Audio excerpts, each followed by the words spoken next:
Hi ವೀಕ್ಷಕರೇ, ಎಲ್ಲರಿಗೂ ನಮಸ್ಕಾರ.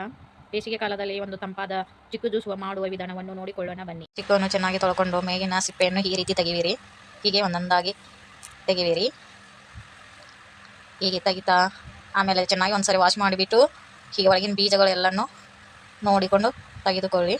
ಈ ರೀತಿ ಅಲ್ಲಿ ಇಲ್ಲಿ ಅಡಗಿರುತ್ತೆ ಬೀಜ, ಸರಿಯಾಗಿ ಚೆಕ್ ಮಾಡಿಕೊಂಡು ತೆಗಿವಿರಿ. ಹೀಗೆ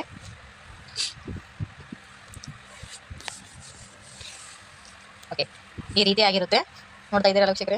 ಹೀಗೆ 1 ಗ್ಲಾಸ್ ಹಾಲು, ಸಕ್ಕರೆ, ಆಮೇಲೆ ಏಲಕ್ಕಿ, 3 ಏಲಕ್ಕಿ ಈ ಒಂದು ಮಿಕ್ಸಿ ಜಾಗರಿ ತೊಗೊಂಡು ಪೈಲೆ ಸಕ್ಕರೆ ಹಾಕಿಕೊಳ್ಳಿ.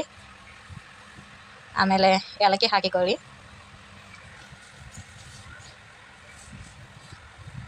ಪೌಡ್ರ್ ಮಾಡಿಕೊಳ್ಳಿ ಈ ರೀತಿ.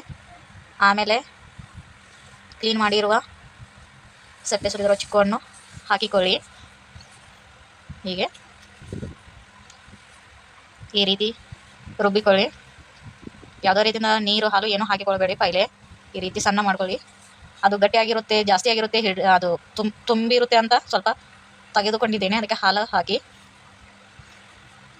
ಒಂದ್ಸರಿ ಮಿಕ್ಸಿ ಹಾಕಿ, ಆಮೇಲೆ ತಂಪಾಗಿರುವ ನೀರು ಹಾಕಿ ಆಯಿಸಿ ತೆಗೆದುಕೊಳ್ಳಿ. ಈ ರೀತಿ ಒಂದು ಕಾಗದ ಸಹಾಯದಿಂದ ಸಣ್ಣ ಸಣ್ಣದಾಗಿ ಮಾಡಿಕೊಳ್ಳಿ. ರುಬ್ಬಿರುವ ಚಿಕ್ಕು ಜ್ಯೂಸಿಗೆ ಐಸ್ ಹಾಕಿಕೊಳ್ಳಿ. ಹೀಗೆ ಈ ರೀತಿ ಇರಬೇಕು ನೋಡಿ. ಭಾಳ ಗಟ್ಟಿಯಾಗಿರೋದು, ಭಾಳ ತಿಳುವೇನೂ ಆಗಿರಬಾರ್ದು. ಈ ರೀತಿ ಇರಬೇಕು ಜ್ಯೂಸ. ಕುಡಿಯೋದಕ್ಕೆ ತುಂಬ ಚೆನ್ನಾಗಿರುತ್ತೆ. ಬೇಸಿಗೆ ಕಾಲದಲ್ಲಿ ಒಂದು ರುಚಿಕರವಾದ ತಂಪಾಗಿರುವ ಚಿಕ್ಕು ಜ್ಯೂಸನ್ನು ನೀವು ಮನೆಯಲ್ಲಿ ಖಂಡಿತ ಟ್ರೈ ಮಾಡಿ.